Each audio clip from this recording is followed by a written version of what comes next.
It's another sports nutrition video. This is Dr. Jenkins. Here we go. Now, this chapter, we're going to be talking about digestion. So we've introduced the nutrients, we've introduced how the muscles get energy. And before we start talking about the specific nutrients, so as you're going to see, the next chapters are going to be on each specific nutrient, carbs, fat, protein, etc.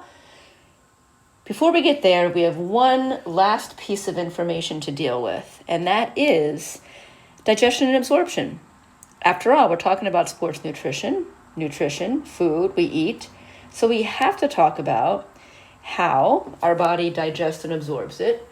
And in terms of sports nutrition, we're going to be talking about which nutrients are absorbed the fastest and other nutrient-specific things with sports. Now, this is an older PowerPoint. There's Mr. Joey Chestnut. He's even eaten more than 61 hot dogs since, I forget what year that was. Crazy. No, thank you. All right, so I just introduced this. Here it is in word form. Really important. So in order for us to understand how the nutrients get to the cells for energy, we have to discuss how we digest and absorb them. Don't be afraid. I actually think most people do reasonably well with this chapter because it's pretty straightforward. We talk about each organ of the digestive tract and what it does. And then we'll talk about the specific nutrients. You can do it, okay? All right. Much of this information is not in the textbook as a whole. It might be scattered around a bit. But I really like to do it as one whole chapter because I think it's really important. Here's our outline. Off we go. Give me my cheesy poofs. Yeah, okay, Cartman. There he is. All right. Make sure you review the functions of the digestive system, and these are listed in order. So we have to bring in the food, okay? And then the body will begin to digest it. The word digestion simply means to break down. And this makes sense. We bring in a big chunk of food. We have to break that food down into smaller pieces. And eventually, our body is going to digest or break down the food into small enough pieces that we can absorb it. We can digest or break down food in two ways. We have mechanical digestion, which is, as the name suggests, you got this, to break down through mechanical means like chewing. Also, we're going to find out the stomach can churn. And then we can do chemical digestion, which is let me add churning, it's bothering me. And then we have chemical digestion, which is to break down food through chemicals. And what specific chemicals are we talking about? Enzymes. So we bring in the food, then we have to digest it mechanically and chemically. So the food is broken down into its smallest pieces. Because once the food is broken down into its smallest pieces, then we can absorb it. And the key with absorption is that we want to move those nutrients from the digestive tract into the bloodstream. That's the important thing there, folks. We want to bring those nutrients into the bloodstream because the bloodstream is basically like a highway throughout the body. So the bloodstream is how we transport glucose, fatty acids. It's how we transport all these nutrients to our muscles. And then, of course, whatever is either waste products or undigestible, we have to poop out. All right, make sure you review all of those. This is the same thing I said. Sometimes I repeat because I want to be able to get across in a variety of ways, because I know some people learn better through hearing my voice, for example. Other people work better through reading. So this is the same thing as I just said. We bring in the food, we break it down through mechanical and chemical digestion. We then absorb it into the bloodstream, and then those nutrients are transported through the bloodstream to our muscles.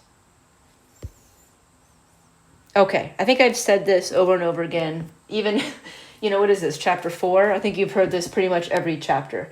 Our muscle cells are like working automobiles. They need gas to go. They need fuel. Okay. All right, so let's talk about some of the anatomy.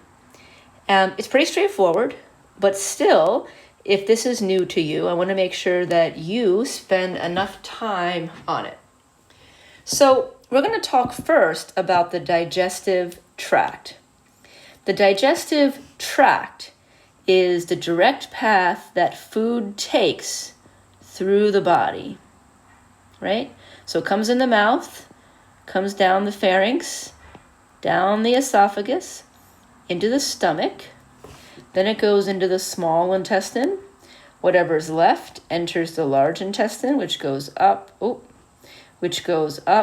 over and down. Our poop basically is held in the rectum, and then when we're ready to, we excrete it.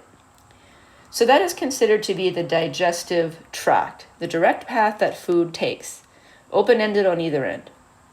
However, we also have what's considered accessory organs. These are organs that play a role in the digestive process, but are not directly in the path of food. For example, the liver. The gallbladder is a little ball-shaped structure under the liver. And then behind the stomach is a pancreas. It's hard to see. The pancreas would be here in green.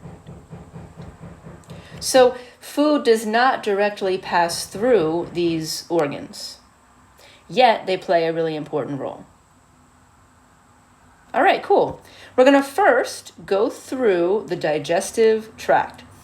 For each organ that we talk about of the digestive tract, I'd like you to know the basic structure and, of course, the function. All right, here we go. Oral cavity, pharynx, esophagus, stomach, small intestine, large intestine, rectum, anus, the path that food takes. Okay, number 1, oral cavity. It's really just a mouth. And we have some teeth, right, to help us mechanically digest. In and around the mouth, we have some salivary glands that produce saliva for us, but you don't need to know those. The functions of the oral cavity would be, obviously, ingestion. This is our ingestion point for our food. We also have taste buds on our tongue to make foods more palatable. But those taste buds are also there to help warn us against foods that are dangerous for us. I mentioned the salivary glands. They provide some fluid for lubrication. It's much easier to break down food when you have some moisture there. We do mechanical digestion of all nutrients, carbs, fat, and proteins. Exclamation point. Mechanical digestion. By the way, the fancy word for chewing is mastication. So we mechanically digest all nutrients, and you can see we do some chemical digestion, but only of starch. I'm going to put a star beside that. So in the oral cavity, we can mechanically digest all the nutrients, carbs, fat, and protein, and we can actually begin to chemically digest starch. Starch is a really complex carbohydrate. It's so complex that we want to get a head start on chemical digestion. Here's a picture of the salivary glands. So this is yellow. Here's the parotid salivary gland. This is the submandibular, sublingual. You don't need to know those. I just wanted to point them out, FYI. We do produce a lot of saliva. You don't have to know that number. I just think it's fun to point out because it's so much. Imagine like a 2-liter soda bottle. In one day, our mouth will produce 1.5 liters. So almost a whole thing of a 2-liter bottle. Crazy. But that's how much lubrication we need. Okay. Let's change this to the yellow so I can draw on the person. Okay, so we brought food in, oral cavity. Now we get to a region known as the pharynx. The everyday word for pharynx is throat, but of course we're going to say pharynx. It probably goes from about here to here. Okay? What I want to point out is the layers of the pharynx wall are made up of skeletal muscle. And what that tells us is that it's voluntarily controlled, because this is not too far from swallowing. And in fact, some of the layers of this wall will help to swallow. The function of the pharynx is just a passageway. It's just transporting nutrients down. There's no additional digestion happening. All right. So we got through the oral cavity, we got through the pharynx, and now we're going to get into the esophagus. You've all heard of the esophagus, probably from here all the way down until we get to the stomach. It's a muscular tube, right? And again, the function is much similar to the pharynx. It is a passageway. No additional digestion is happening, just a passageway. Now, people always ask me, so that's why I added it to the screen here.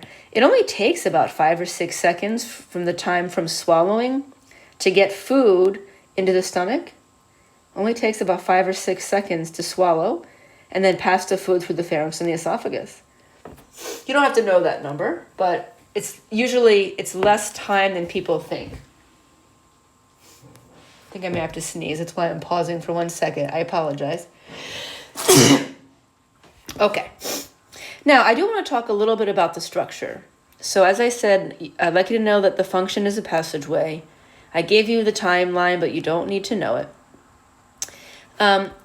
The esophageal wall is made up of both skeletal towards the top, but then as we get toward the lower portions of the esophagus, its wall is made up of smooth muscle. And of course, smooth muscle is involuntarily controlled. So we do the initial swallowing, right? We do the initial swallowing up here voluntarily, but at a certain point, maybe like from here down, at a certain point, smooth muscle takes over and involuntarily transports the rest of those nutrients into the stomach. Another interesting point will not be on the test, but you can see there the esophagus is flat when empty. And this is different from, say, the trachea. The trachea stays open the whole time. Even if you were to hold your breath, for example, the trachea still stays open versus the esophagus. If you're not swallowing, if there's no food going through it, the esophagus flattens out. And then when food does go through it, it expands. All right. Again, you don't have to apologize. I just went to get some tissues, so I'm not unprofessionally sniffing the whole time.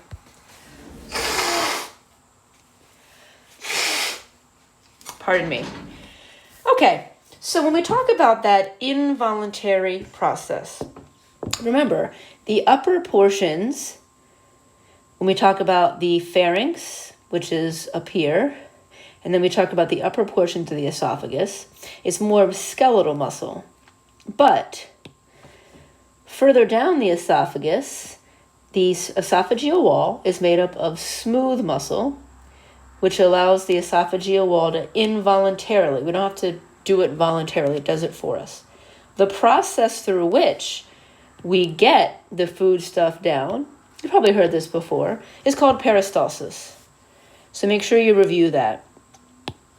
It's more or less like a rhythmic contraction where, these walls contract, and then these walls contract, and then these walls contract, and it has the effect of pushing the food down, kind of squirting it down. So make sure you review the definition of peristalsis. That's a real X-ray showing you the peristaltic waves. So we kind of send chunks down, for lack of a better word. All right. So I'm going to review it again. More review, the better. We bring in food through the mouth. down through the pharynx, down the esophagus, and now we get to the stomach. It's considered to be the upper left quadrant of the human. Again, or maybe I haven't talked about this, I apologize. We consider right and left, what it would be on that person.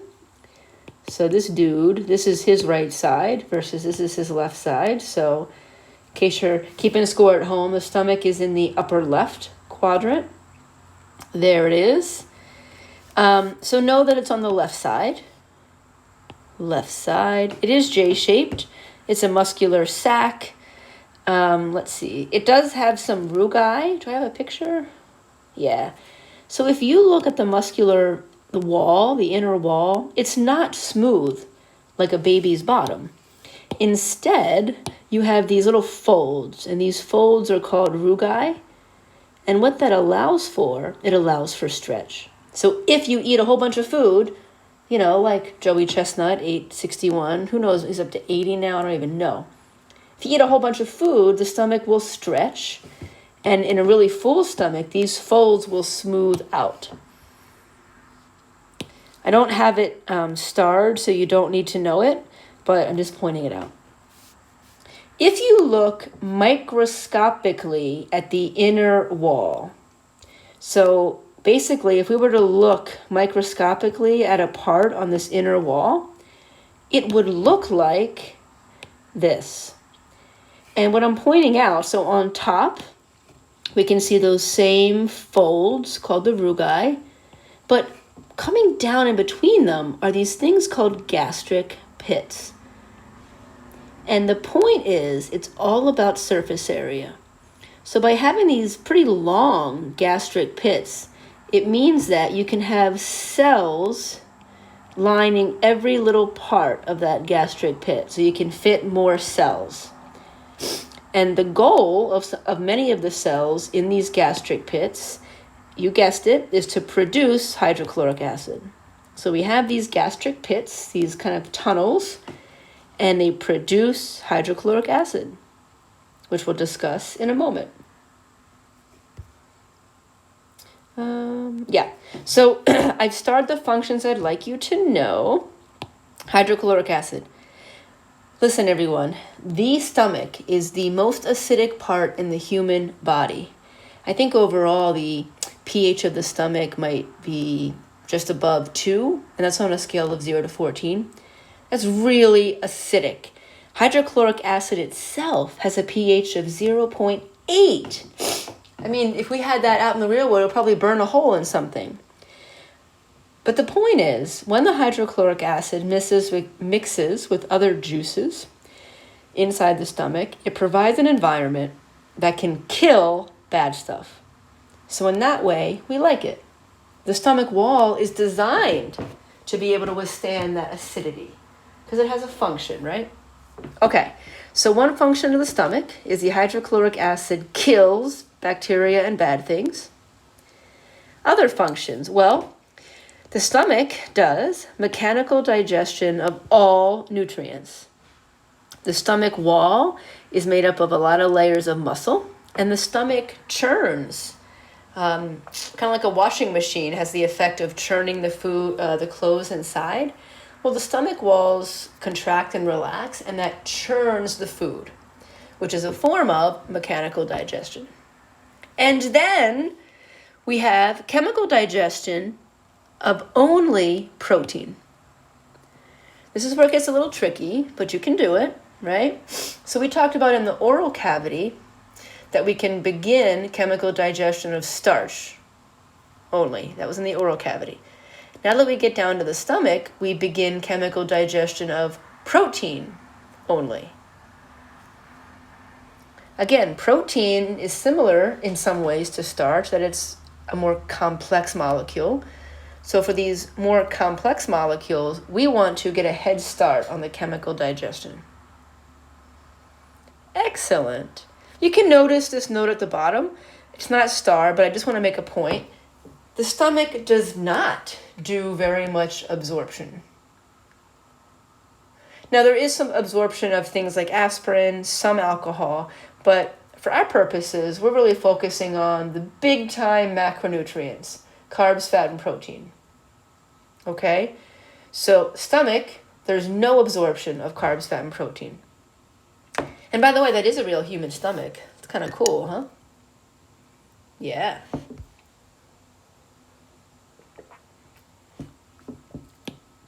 Alrighty. So we got food down the esophagus into the stomach. If you're wondering, food usually tends to stick around in the stomach for about 2 or 3 hours. And then, eventually, that stomach is going to allow the food to go into the small intestine. It is considered the small intestine because the tubes of the intestine are narrower in diameter. Oh, I got a spelling error. Have to fix that. Diameter. So they're pretty, as you can see down here, pretty narrow. That's why it's called small intestine. The large intestine is much wider. So we see how wide the large intestine is versus the small is much narrower. That being said, the small intestine is narrower, but it's long. It's longer than the large intestine. Look at this. Are you seeing this? 18 feet. The average adult, 18 feet of small intestine. That's a lot. All right. We can break down the small intestine into 3 regions. The only region that we are really concerning ourselves with is the very beginning region. I think in reality it might only be something like 6 inches long. That beginning region of the small intestine, right off the stomach, is called the duodenum. You might hear someone call it a duodenum. I think duodenum is much more common. Later, we're going to see a region called the jejunum, and then the final region is called the ileum. But all we need to know is that beginning region called the duodenum.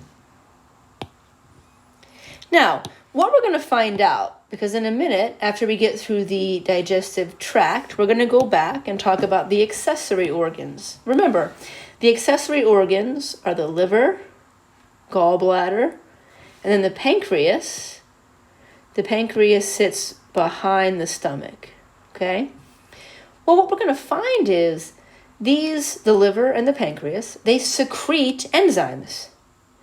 But how are we going to get the enzymes from the liver and the pancreas into the small intestine? Well, the answer is a series of ducts.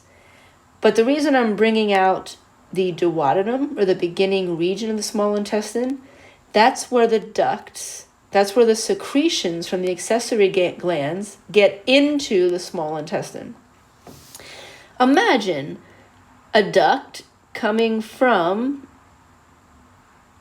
the liver and the gallbladder. So this is a duct, little passageway coming from the liver. Here's one coming from the gallbladder. And then we got to have one coming from the pancreas. Where do they bring all their secretions? Into the duodenum. So imagine that right here was just that beginning region of the small intestine. All those secretions from the liver, gallbladder, and the pancreas, they all enter the digestive tract into the duodenum. That's really important. All right. If we look a little bit more detailed at the small intestine, you know, there's so much detail. We could talk for years and years about the detail of the anatomy. I just want to point out, if we were to magnify some of that small intestine wall, we would see the surface has these kind of projections, collectively known as villi. And then lining the villi are these cells. And it's kind of like the stomach. Remember the stomach had those gastric pits? So the stomach wall has its cells that produce secretions in gastric pits, kind of deeper in the stomach wall, versus the small intestine. which gets its increased surface area of cells by having these villi that come up. So you should know that these villi are these little finger-like projections.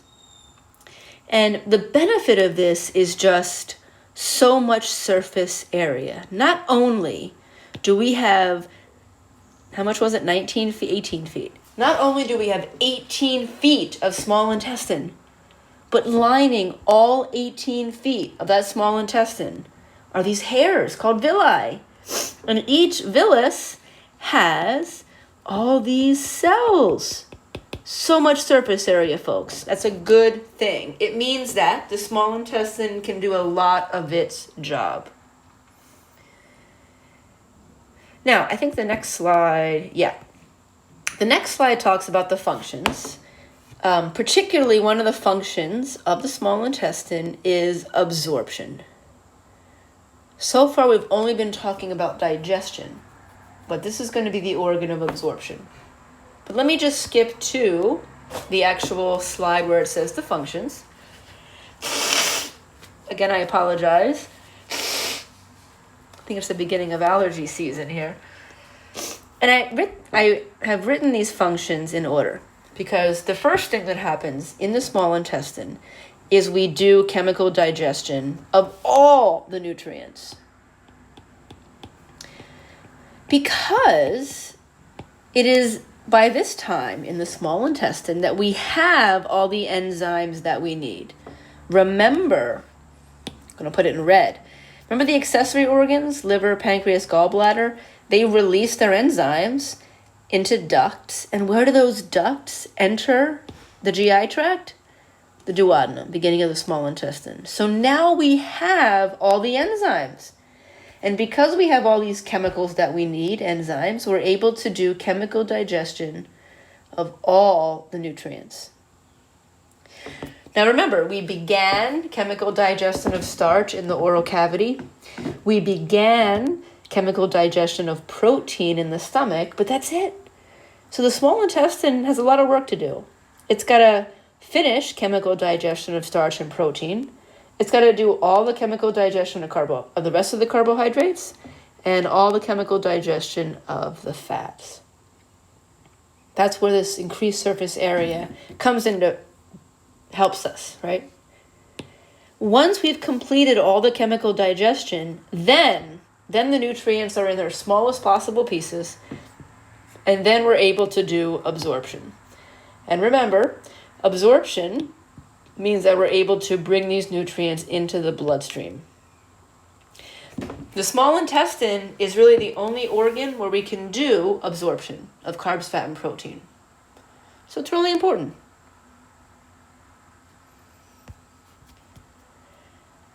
Okay, I probably made this slide a little bit more complicated than it needed to be. Let me just remind you of a couple of things. What we're looking at in this picture is the inner lining of the small intestine. We already established that it has these finger-like projections called villi. And the villi have all these cells lining them, more surface area. It is through these villi that we actually do absorption. So that's really the only point of this picture, is that I want to show you how these nutrients are absorbed.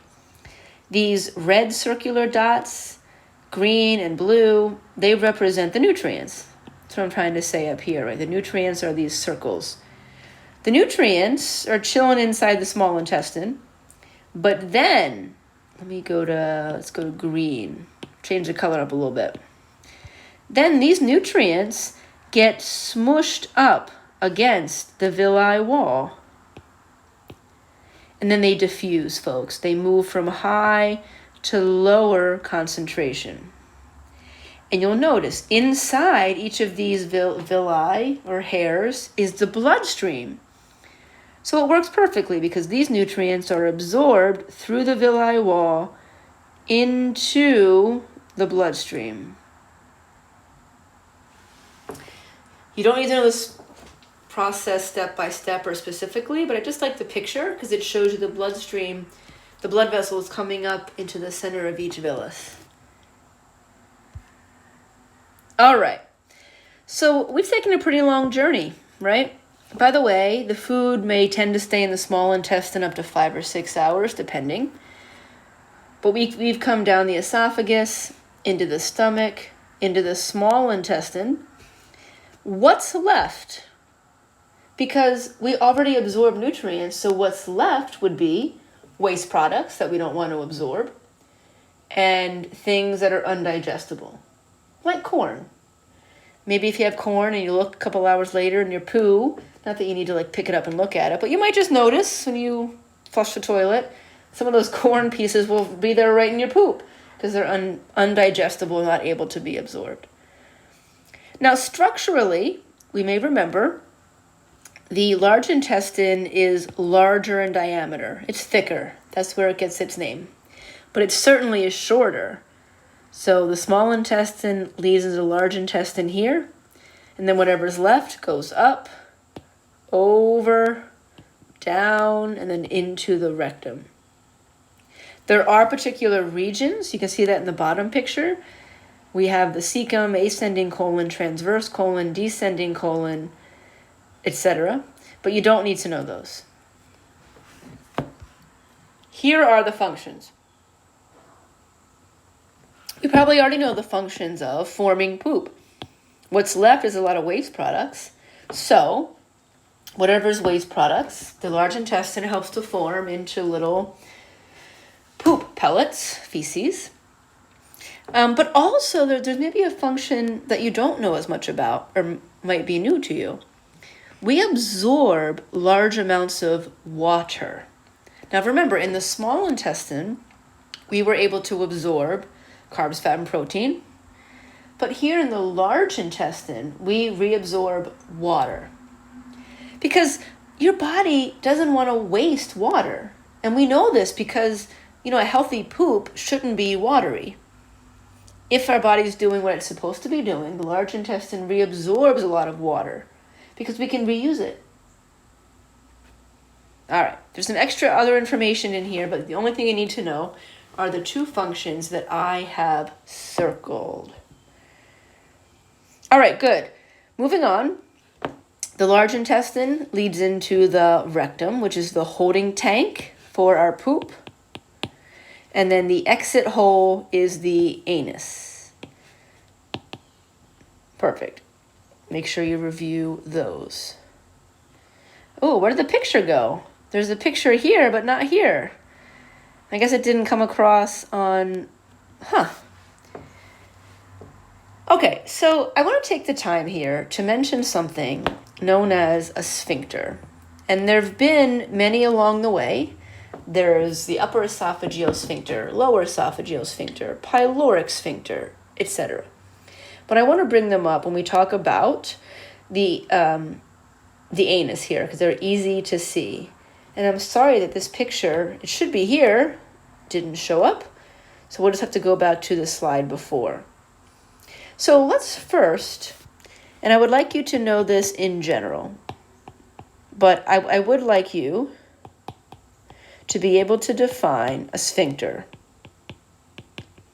The way that I think about a sphincter is a thickened area of muscle. Thickened area of muscle.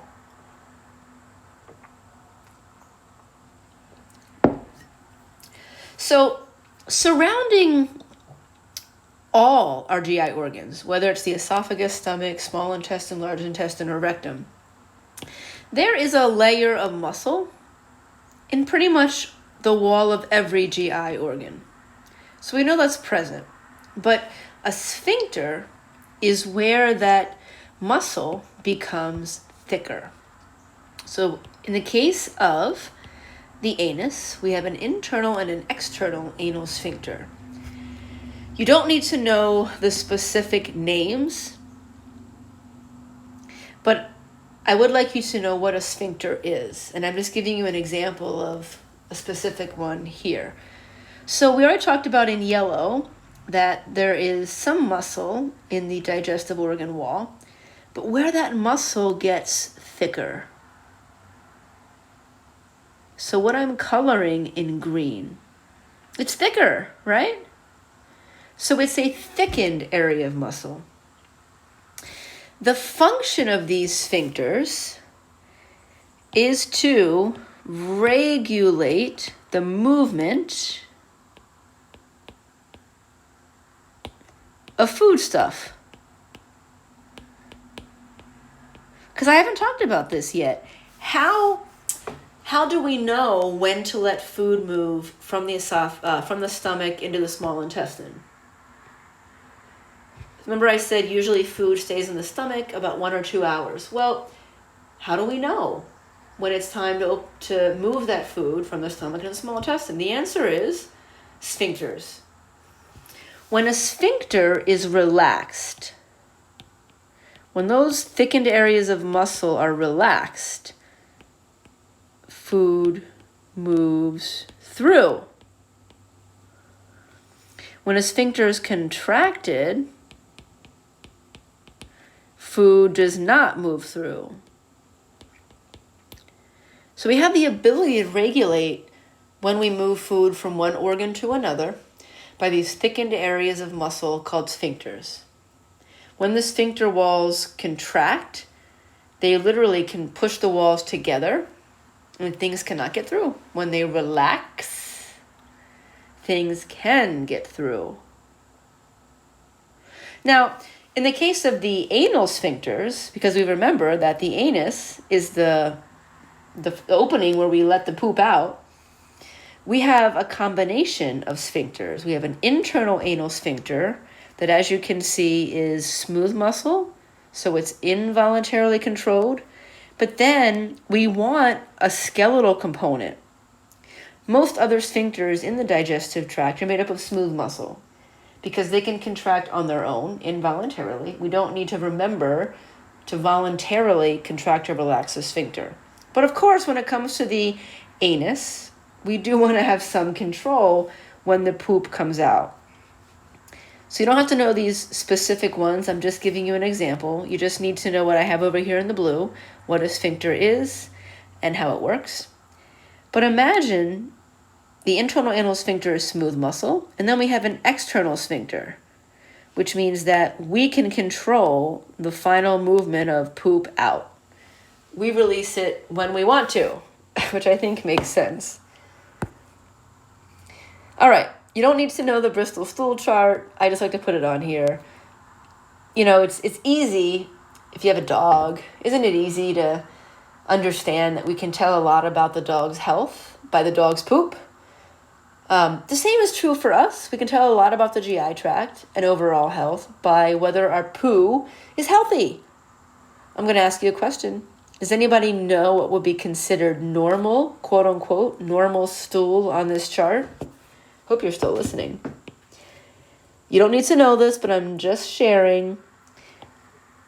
By the answer key of the Bristol stool chart, your poop should be between type 3 and type 4. They kind of make me laugh too. Like a sausage, but with cracks on its surface.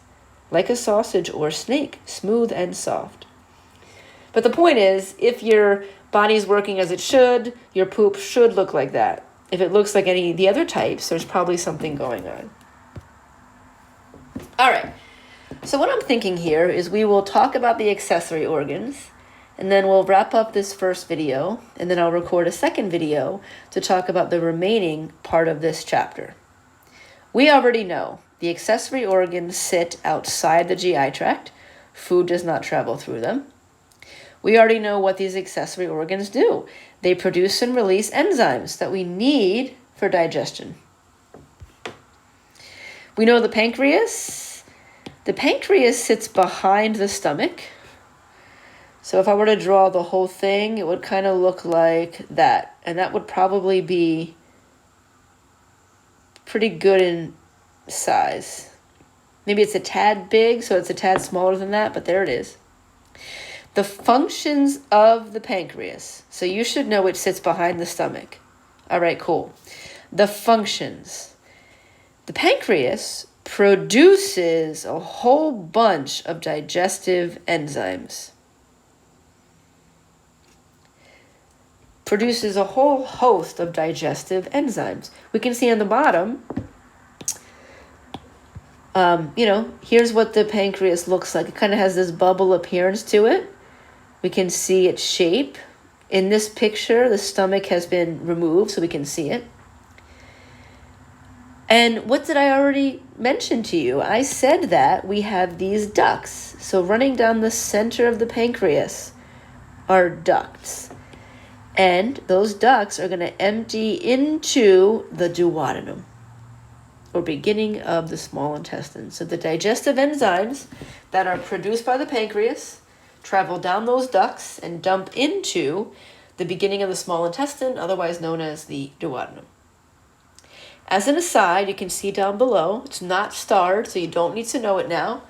The pancreas is pretty unique because not only does it have digestive functions, but it also has endocrine functions.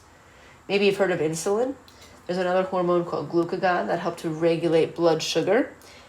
The pancreas produces those hormones. So it's an organ that's part of the endocrine system. It produces hormones. But it's also one that produces hormones. All right. We also talked about the liver. Now I want to point out that it is in the upper right portion, according to that person, upper right, because it was the stomach on the upper left. Here's the liver. It's pretty big, okay? It's got 4 lobes. You don't need to know that. I put a picture of its microscopic anatomy because it's cool. I'm not going to ask you anything from that specifically, but it's just interesting to see what it looks like microscopically, and it is really vascular. All those blue things are blood vessels. All right, let's talk about functions of the liver. Well, number 1 function of the liver is that it produces bile. Bile is something that is needed to break down fats. The fancy word for that is emulsify. We can just say break down if you want. So the liver produces bile, which is needed to break down fats. Another function, and stick with me here because it might seem complicated, but we can get through it together.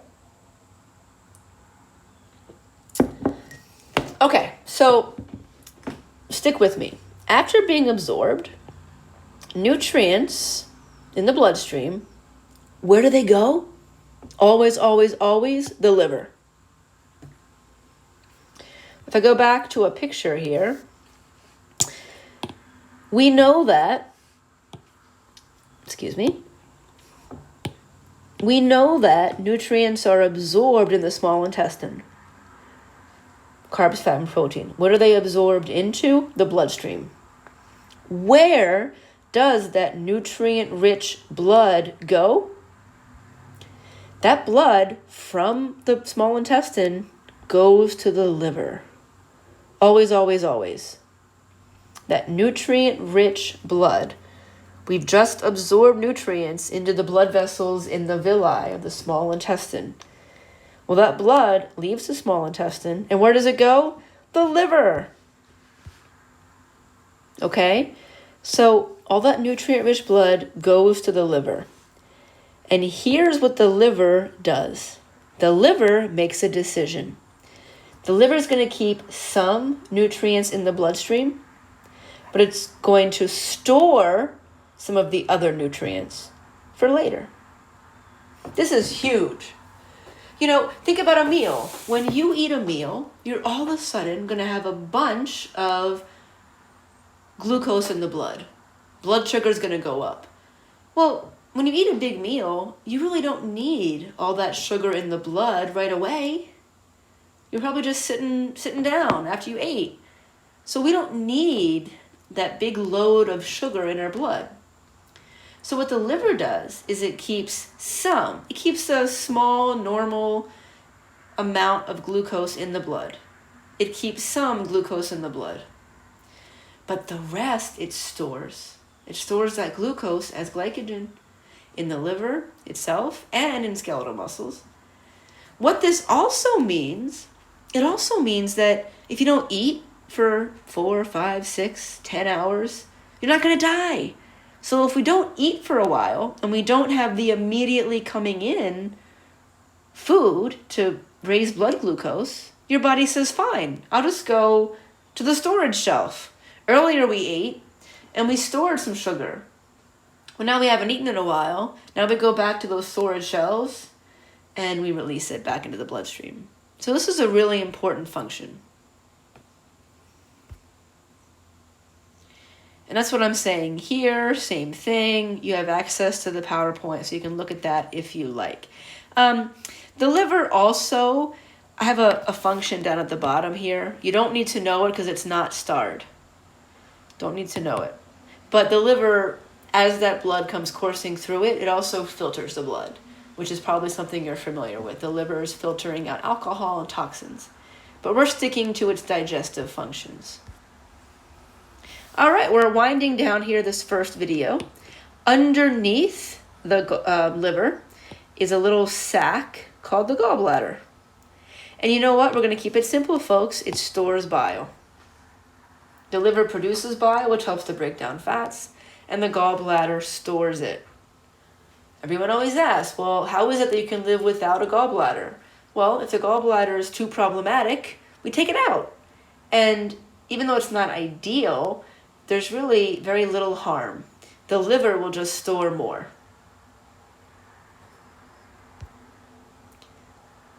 And then a review that all the ducts empty into the duodenum. We already mentioned the duct coming down the pancreas. Now we can mention ducts coming from the liver, ducts coming from the gallbladder. Where do they all enter into? The duodenum. And this is why we can now do chemical digestion of all the nutrients in the small intestine, because we have all the enzymes we need from the accessory glands. Here's an idea of how long it takes. You do not have to know this. It was just that people kept asking, so to answer your question, there it is, but it will not be on an exam or a quiz. All right, thanks, Lee Corso. Not so fast, my friend, if you're a college football fan. So I'm going to pause here. In the second video, we're going to pick up the rest of this chapter, talk about enzymes, and talk about the specifics of digestion before, during, and after exercise.